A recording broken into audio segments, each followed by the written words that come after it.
Evo nas, opet jedan trik s kartama. Za ovu prigodu sam pripremio jedan izvanredan vrhunski trik. Siguran sam da će vas taj trik itekako zabavljati. Evo ovako, tu imamo nekakve karte, pa ćemo za početak iz karata izdvojiti 4 karte. Znači moramo pronaći 4 karte, to su karte pik, evo imamo trojku pik, naćemo evo četvorka pik, zatim evo moramo još, evo tu je i as pik i još nam nedostaje dvojka pik. Evo da vidimo samo da nađemo dvojku pik, evo ga i tu je dvojka pik. Ovako, naime o čemu se radi? Radi se o 4 karte. Sve karte su znači pikove. Imamo 1, 2, 3 i 4 karte. Dvojka, trojka i četvorka pik. Ove ćemo karte malo izmiješati, iako nam one posebno sad više ne trebaju, ali samo je to onako razbi brige radi.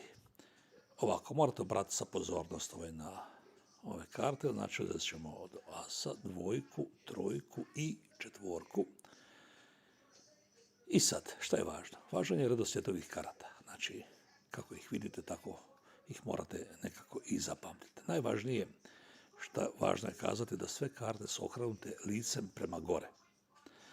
Evo vidite, as, dvojka, trojka i četvorka okrenute su licem prema gore.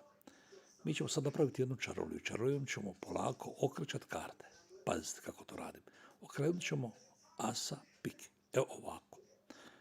Evo pogledajmo sad. Imamo sad tu i dvojku, i četvorku, i trojku. Znači jedna karta je okrenuta. Nedostaje as, pik. Da pokušamo to napraviti s dvojkom, pazite kako to radim. Vidite ovako, polako karte okrenem i pokažem da imam sad tu trojku, as je vraćen prvobitno stanje i jedna karta je okrenuta. Nedostaje koja karta? Nedostaje dvojka. Opet ćemo to sad napraviti, pokušamo to napraviti sa trojkom. Lagano, polako karte zarotiramo i već se dogodi čarolija. Tu je četvorka, dvojka, jedna je karta okrenuta kao što vidite, as, znači nedostaje trojka. Sad bi to trebalo napraviti s četvorkom. Polako obratite pozornost, okrenemo karte, imamo asa, trojku, jedna je karta okrenuta i tu je dvojka i da kako koja je karta okrenuta, četvorka. Sad, kako to radim? Pazite, napravit ćemo još jedan mali čarobni pokret i gled čuda što se dogodi sad. Kliknemo i sve karte promijenu boju. Više nisu crvene nego plave.